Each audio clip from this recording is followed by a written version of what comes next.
আসসালামু আলাইকুম। আশা করছি আপনারা সবাই ভালো আছেন। জিএসএম হৃদয় ভাইয়ের পক্ষ থেকে সবাইকে আন্তরিক ও শুভেচ্ছা অভিনন্দন দিয়ে ভিডিওটি শুরু করছি। আমরা আজকে দেখার চেষ্টা করব যারা বিগিনার লেভেলে আছেন জিএসএম সেক্টরে বা মোবাইল রিপেয়ারিং শুরু করতে চাচ্ছেন তারা কিভাবে আপনাদের ফাউন্ডেশনটাকে স্ট্রং করবেন।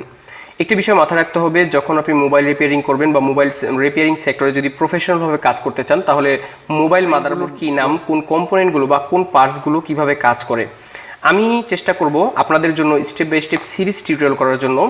আর আমি আশা করব আমাদের এই চ্যানেলের সাথে যদি আপনারা কন্টিনিউয়াসলি লেগে থাকেন, আমি আশা করব যে আপনারা মোবাইল রিপেয়ারিং সেক্টরে যত খুঁটিনাটি বিষয়গুলো আছে আপনারা খুব সুন্দরভাবে অধ্যয়ন করতে পারবেন। এবং আর তাহলে আমি আশা করব যে এই ক্লাসগুলো যদি ধারাবাহিকভাবে আপনারা দেখতে থাকেন, তাহলে যেটা হবে আপনাদের মোবাইল রিপেয়ারিং সম্পর্কে যে ফাউন্ডেশনাল নলেজ এগুলো খুব স্ট্রংগেস্ট হবে এবং আপনি মোবাইল রিপেয়ারিং সেক্টরে ভালো অবদান রাখতে পারবেন। তো আমরা আজকের এই ক্লাসে মোবাইল মাদারবোর্ড সম্পর্কে বেশ কিছু আলোচনা করার চেষ্টা করব, যেমন মোবাইল কম্পোনেন্টগুলো চেনা বা মোবাইলের যে বড় বা মিড লেভেলের যেই আইসিগুলো আছে এই আইসিগুলো সম্পর্কে বৃত্তান্ত ইন ডিটেল আলোচনা করার। সো ভিডিওটি শুরু করার আগে আমি একটা রিকোয়েস্ট করব, আপনি যদি আমাদের এই চ্যানেলে নতুন হয়ে থাকেন অবশ্যই চ্যানেলটিকে সাবস্ক্রাইব করে পাশে থাকবেন এবং কি বেল বাটনটি বাজিয়ে দেবেন, যাতে করে আমাদের পরবর্তী নতুন ভিডিওটি আপনার ইউটিউবের অ্যালগরিদমে সবার আগে চলে যায়। তো চলুন শুরু করা যাক। আমি যেহেতু বলছি যে ধারাবাহিকভাবে একটি একটি করে ভিডিও দেব, তো আজকের এই ভিডিওতে আমরা বাটন ফোন দিয়ে দেখার চেষ্টা করব যে একটি বাটন ফোনে মোটামুটি কি পার্টস বা কম্পোনেন্টের সমন্বয়ে একটি মোবাইল তৈরি হয়। সো প্রথমে আমরা আসি সিপিইউ সম্পর্কে জানব। একটি বাটন ফোনের যে মাদারবোর্ড, এই মাদারবোর্ডে একটি বড় আইসি থেকে থাকে, একটা হচ্ছে সিপিইউ। তাহলে এই সিপিইউ আমরা কিভাবে চিহ্নিত করব? আসলে বাটন ফোনের সিপিইউ চিহ্নিত করার সবচেয়ে সহজ উপায় হচ্ছে সবচেয়ে বড় যে আইসিটা এটাকে ইন্ডিকেট করবেন। তো আমি বলবো যে এটাই সিপিইউ আইসি। আচ্ছা, সিপিইউর যে পূর্ণ নাম বা পূর্ণাঙ্গ নামকরণটা কি করা হয়েছে এটা আমরা একটু জানার চেষ্টা করব। সিপিইউ হচ্ছে সেন্ট্রাল প্রসেসিং ইউনিট, অর্থাৎ মোবাইল মাদারবোর্ডে যত লাইন আছে বা যত শাখা প্রশাখা আছে সম্পূর্ণ জায়গায় বা সব জায়গায় লাইন প্রসেসিং করা বা ইউজারের যেই কাঙ্ক্ষিত আউটপুট সেটাকে পৌঁছে দেওয়ার জন্য এই সিপিইউ সবচাইতে বড় ভূমিকা রাখে বা সবচাইতে প্রধান যে কাজ এটা সিপিইউর। তাহলে এখন প্রশ্ন আসতে পারে যে এই সিপিইউর ভিতরে কি থাকে? আসলে সেন্ট্রাল প্রসেসিং ইউনিট যেহেতু, এই সিপিইউর ভিতরে বর্তমান স্টোরেজ আইসি থাকে, তারপর বিভিন্ন ধরনের যে কম্পোনেন্টগুলো বা বিভিন্ন ধরনের সেক্টরগুলো সেকশনগুলো এই সেকশনগুলো থেকে থাকে। একটি রেভলিউশন আপনাদেরকে শেয়ার করার চেষ্টা করব। এখনকার বর্তমান 2026-এ এসে যে বাটন ফোনগুলো দেখতে পাচ্ছেন, এই বাটন ফোনগুলোর ভিতরে যে সিপিইউ ব্যবহার করা হয় এই সিপিইউর ভিতরেই স্টোরেজ আইসি দেওয়া থাকে। কিন্তু একটা সময় ছিল যে এই বাটন ফোনগুলোর ভিতরে এই সিপিইউগুলো অ্যাকচুয়াল যেই মেজারমেন্টগুলো বা অ্যাকচুয়াল যেই কম্পোনেন্টগুলো আগের যেই মাদারবোর্ড বা যেমন জাভা সিরিজের যে মোবাইলগুলো টাচ নকটাচ দিয়ে আমরা কাজ করতাম, ওই সব ফোনগুলোতে মূলত এই সিপিইউর পাশে আরেকটি আইসি দিত, সেটা হচ্ছে ফ্ল্যাশার। আপনারা যারা পুরাতন টেকনিশিয়ান তারা চিনে থাকবেন ফ্ল্যাশার কি। আসলে ফ্ল্যাশার হচ্ছে ইএমএমসি বা স্টোরেজ আইসি, যেটা আগের ফোনে কোম্পানিগুলো আলাদাভাবে স্টোরেজ আইসি দিয়ে থাকতো। ওইটার ভিতরে মোবাইলের যে ইউজার ডেটা বা যেই মোবাইলের ফ্ল্যাশ ফাইল বা ফার্মওয়্যার ওইটাকে সংরক্ষিত করা হতো ওই ফ্ল্যাশারগুলোতে। তো ডে বাই ডে যেটা করছে কোম্পানিগুলো, ওই ফ্ল্যাশারগুলো এই একটা চিপের ভিতরে সিপিইউর ভিতরে ইনক্লুড করে দিছে। এটা হতে পারে অনেক কারণে, যেমন বাজেট কম থাকার কারণে বা লেটেস্ট যুগোপযোগী করার জন্য বা মাদারবোর্ড বা সার্কিটকে আরও একটু মিনি করার জন্য বা ছোট করার জন্য এই সিপিইউর ভেতরেই বিল্ট ইনভাবে স্টোরেজ আইসি, তারপর রিঙ্গার আইসি বা রিঙ্গার ফাংশনালিটি এই সবগুলো এই একটাতে করে ফেলছে। এটা মোবাইল মাদারবোর্ডের একটা ছোট্ট একটা স্যাম্পল বা রেভলিউশন। তো আমি আশা করব যে আপনারা সঠিকভাবে বুঝতে পারছেন যে সিপিইউ কি বা সিপিইউ রেভলিউশনটা কি বা সিপিইউ কিভাবে কাজ করে। তারপর একটা বিষয় বলবো, সিপিইউ চেনার কিছু প্রাথমিক গাইড।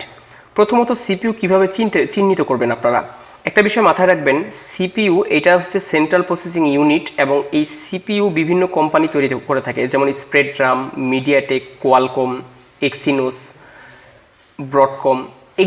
এইসব কোম্পানিগুলো কি করে থাকে? সিপিইউ তৈরি করে থাকে।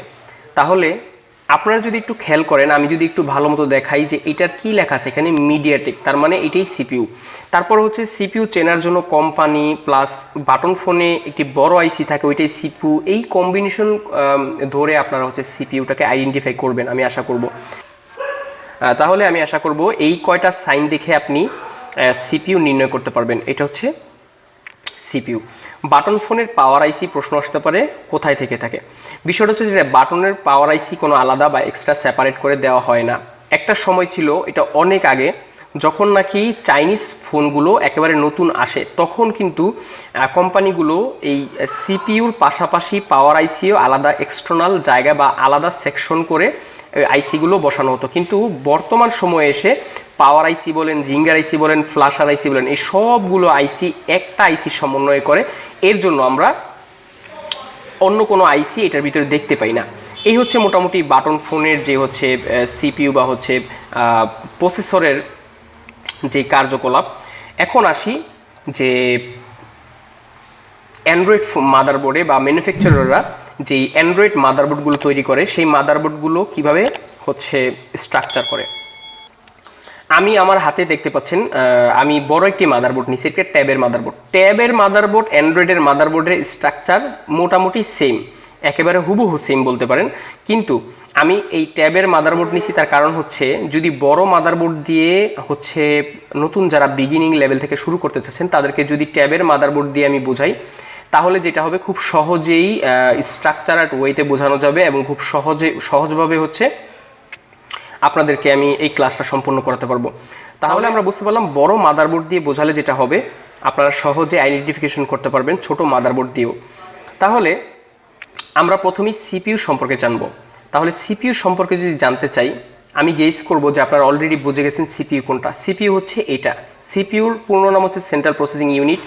এবং এটার সিপিইউটা কিভাবে বুঝলাম, কারণ সিপিইউ সাধারণত মিডিয়াটেক কোম্পানি করে থাকে, আর এখানে সবচাইতে বড় আইসি কিন্তু এইটা। তার মানে কি এটা সিপিইউ না? এটা সিপিইউ না, এটা সিপিইউ। কেন?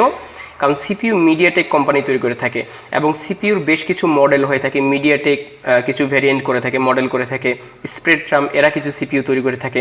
তাহলে স্প্রেডট্রাম, কোয়ালকম এবং মিডিয়াটেক এই তিনটি কোম্পানি হচ্ছে সিপিইউ তৈরি করে থাকে। আমি যদি একটু শর্ট কমান্ডে বোঝানোর চেষ্টা করি যে এটা হচ্ছে মিডিয়াটেক, আর সিপিইউ হচ্ছে দৈর্ঘ্য এবং প্রস্থ, মানে এই যে দৈর্ঘ্য এবং প্রস্থ এগুলো সমান হবে। হ্যাঁ, সিপিইউর দৈর্ঘ্য প্রস্থ সমান হবে। এবং সিপিইউ তিনটি কোম্পানি তৈরি করে থাকে, মিডিয়াটেক, স্প্রেডট্রাম এবং কোয়ালকম। আর তাহলে এটা হচ্ছে মিডিয়াটেক, তাহলে এটা হচ্ছে একটা সিপিইউর অন্তর্ভুক্ত। দেখুন, আমি কিন্তু এই বাটন ফোনটি দিয়ে দেখাইছিলাম, বুঝাইছিলাম যে আসলে মোবাইল মাদারবোর্ডের রেভলিউশন কিভাবে ঘটাইছে কোম্পানিগুলো, বিশেষ করে বাটনের। এই সিপিইউর পাশাপাশি আলাদা করে আগের ফোনগুলোতে একটা ফ্ল্যাশার আইসি দিত, 4 কাটা সংযুক্ত। কিন্তু এই যে অ্যান্ড্রয়েড ফোনগুলো, এগুলোর তো একটা সফটওয়্যার বা স্টোরেজ আইসি দরকার আছে, তাই না? তাহলে এই সফটওয়্যার বা স্টোরেজ আইসি কোথায় থাকবে? সিপিইউ চেনার আরেকটা অন্যতম লক্ষণ হচ্ছে, সেটা হলো সিপিইউর পাশাপাশি স্টোরেজ আইসি দেওয়া হয়। এই যে এটা হচ্ছে স্টোরেজ আইসি। স্টোরেজ বা ইএমএমসি আইসি আপনারা কীভাবে চিহ্নিত করবেন? এখন আসি, ইএমএমসি নামটা মনে হয় আমি এই প্রথমে উল্লেখ করলাম এই ভিডিওতে, তবে আমি আপনাদেরকে বলবো ইএমএমসি মানে কি। ইএমএমসি এটার পূর্ণ নাম হচ্ছে এমবেডেড মাল্টিমিডিয়া কার্ড। আর ইএমএমসি কীভাবে চিহ্নিত করবেন? প্রসেসরের সাইডে ইএমএমসি দেয়। সিপিইউ এবং ইএমএমসি স্টোরেজ আইসি যেটাকে বলা হয়, এই দুটো আইসি চেনার উত্তম একটা পন্থা হচ্ছে সবসময় খেয়াল করবেন যে বড় বড় যে দুইটা আইসি, এই দুইটা আইসি একসাথে দেওয়া হয়, তার মানে এরাই ইএমএমসি এবং সিপিইউ। তো এখানে একসাথে দেওয়ার কারণ হচ্ছে এই ইএমএমসি মূলত কি কাজ করে এটা আমরা আগে জানবো। ইএমএমসি হচ্ছে একটা স্টোরেজ আইসি। একটি স্টোরেজ আইসির ভিতরে দুইটা সেকশন থাকে। একটা সেকশন হচ্ছে ইউজার এরিয়া, আর একটি সেকশন হচ্ছে ফার্মওয়্যার রাখার জন্য বা হচ্ছে মোবাইল সফটওয়্যারটাকে ইন্টিগ্রেট করার জন্য হার্ডওয়্যারের সাথে। তাহলে আমরা সিপিইউ এবং ইএমএমসি সম্পর্কে জানতে পারলাম। এখন ইএমএমসি সম্পর্কে কিছু বিস্তারিত গাইড দেওয়ার চেষ্টা করব, যাতে করে আপনারা ইএমএমসিটা ভালো মতো চিহ্নিত করে বের করতে পারেন। ইএমএমসি আইসিগুলো সাধারণত কয়েকটি কোম্পানি করে থাকে, যেমন হচ্ছে আপনার কিংস্টোন, এসকে হাইনিস্ক, তারপর হচ্ছে আপনার স্যামসাং, তুশিবা, মাইক্রন। এইসব কোম্পানিগুলো কি তৈরি করে থাকে? ইএমএমসি বিল্ড করে থাকে। মনে রাখবেন, যেসব কোম্পানি ইএমএমসি তৈরি করে থাকে, most of the time 98% eMMC company কখনো সিপিইউ তৈরি করে না। তার কারণ হচ্ছে তাদের মাথা ব্যথা শুধু কি নিয়ে? ইএমসি বা স্টোরেজ আইসি নিয়ে, তারা হচ্ছে এই বিষয়ে পারদর্শী। আর সিপিইউ কোম্পানি 98% টাইম যেটা করে তারা ইএমসি তৈরি করে না।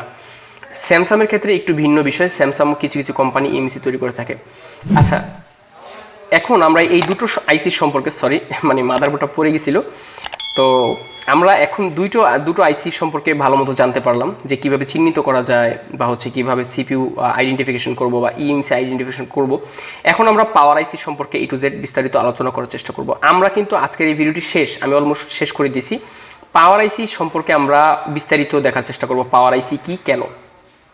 আচ্ছা, আমি কিন্তু ভিডিওর ফার্স্টেই বলেছিলাম যে মাদারবোর্ড রেভলিউশনারি, যে মাদারবোর্ড কীভাবে রেভলিউশন ঘটছে আস্তে আস্তে, মানে বাইরে দিত আগে পাওয়ার আইসিটা, এখন ভিতরে দেয় বাটন সেটের। কিন্তু হচ্ছে অ্যান্ড্রয়েড মোবাইলের মাদারবোর্ডের হচ্ছে প্রসেসরের ভিতরে পাওয়ার আইসি দেওয়ার কোনো মানেই হয় না, কারণ সিপিইউ যদি গরম হয়ে যায় অতিরিক্ত, কারণ অ্যান্ড্রয়েড সেটগুলো গরম হয়, পাওয়ার আইসি যদি ভিতরে দিয়ে দেয় তাহলে চলবে না, সেট অনেক সমস্যা করবে। যাই হোক, তাহলে পাওয়ার আইসি কীভাবে চিহ্নিত করব? পাওয়ার আইসি সাধারণত এই যে দেখুন, পাওয়ার আইসি সাইডে এই যে দেখুন, একটু আন্দাজ করুন যে বড় বড় এই যে কয়েলগুলো দেওয়া থাকে, হ্যাঁ, এগুলো কয়েল, তারপর হচ্ছে বুস্টার কয়েল বলা হয় এগুলোকে, তারপর হচ্ছে ক্যাপাসিটার ঘনবসতি থাকবে। যেমন আপনাদেরকে একটু যদি ভিজুয়ালাইজেশন করে দেখাই, যেমন কারেন্টের অফিসের পাশ দিয়ে গেলে আপনারা দেখেন না যে কারেন্টের অফিসে কী থাকে, বড় বড় তার খাম্বা, বড় বড় হচ্ছে মানে ভোল্টেজ ট্রান্সফার করার জন্য যেই, ওটা দেখলেই বোঝা যায় এটা কারেন্টের বিদ্যুৎ অফিস না, বা হচ্ছে কারেন্টের লাইন দেখলে বোঝা যায় এটা কারেন্টের লাইন পাস হয়েছে। তাহলে পাওয়ার সেকশনটা কিন্তু ওই রকম, কারণ পাওয়ার আইসির কাজ হচ্ছে মোবাইলের যত সেকশন আছে, মানে লাইটিং সেকশন, নেটওয়ার্ক সেকশন, বিভিন্ন ওয়াইফাই সেকশন, যার যত ভোল্টেজ দরকার মানে বিদ্যুৎ দরকার, এটা প্রবাহ করে পাওয়ার আইসি। শুধু তাই না, মোবাইলের পাওয়ার আইসি একটু ডিফারেন্টভাবে কাজ করে। এই যেমন ধরুন, একটি মোবাইল মাদারবোর্ডের পাওয়ার আইসি কী ভূমিকা পালন করে থাকে, আমি যদি একটু বলতে চাই, একটি মোবাইল মাদারবোর্ডের পাওয়ার আইসি যে কাজগুলো করে, ওর প্রধান কাজ হচ্ছে কোথায় কোন ভোল্টেজ কখন দিতে হবে সেটা নির্ধারণ করে এই পাওয়ার আইসি। এবং কি এই পাওয়ার আইসির কাজ হচ্ছে, ধরুন প্রসেসরের 3 ভোল্ট লাগবে, এখানে 3 ভোল্ট দিবে, তার মানে ব্যাটারি থেকে ভিব্যাট থেকে আমাদের ভোল্টেজ আসে 4.2 ভোল্ট। তাহলে এইটা যদি সরাসরি প্রসেস করে এখানে, তাহলে কিন্তু সিপিইউ কেটে যাবে বা হচ্ছে নষ্ট হয়ে যাবে। ধরুন এখানে ইএমসি 2.8 1.8 দুই জায়গায় দুইটা ভোল্টেজ লাগে। এখন পাওয়ার আইসি কী করবে? পাওয়ার আইসি কি সরাসরি 4.2 ভোল্ট দিবে? তাহলে তো ওর যে ভূমিকা এটা পালন করতে পারতেছে না। তার মানে পাওয়ার আইসির এক্স্যাক্টলি কাজগুলো হচ্ছে যার যেখানে যত ভোল্টেজ যখন প্রয়োজন ঠিক তখন সুইচিং করা, যখন ভোল্টেজ প্রয়োজন না বন্ধ করা সেটা বন্ধ করা হচ্ছে পাওয়ার আইসির কাজ। অবশ্যই এটা সফটওয়্যার ইন্টিগ্রেশনের মাধ্যমেই হয়, কিন্তু পাওয়ার আইসি যদি ওই ভোল্টেজগুলো হচ্ছে সঠিকভাবে প্রসেস না করতে পারে তাহলে মোবাইল চলা প্রায় অসম্ভব। তাহলে আমরা যেটা বুঝতে পারলাম যে পাওয়ার আইসি কিভাবে চিহ্নিত করব, বা প্রথমত দেখলাম যে পাওয়ার আইসি কীভাবে চিহ্নিত করব, ঘনবসতি পার্টস থাকবে। এবং পাওয়ার আইসি চেনার আরেকটা উপায় হচ্ছে যে পাওয়ার আইসিটা হচ্ছে এই সিপিইউ যে কোম্পানি তৈরি করে, বা হচ্ছে এই মাদারবোর্ডে যদি মিডিয়াটেক সিপিইউ হয়ে থাকে তাহলে এটার পাওয়ার আইসি হবে কিন্তু মিডিয়াটেক।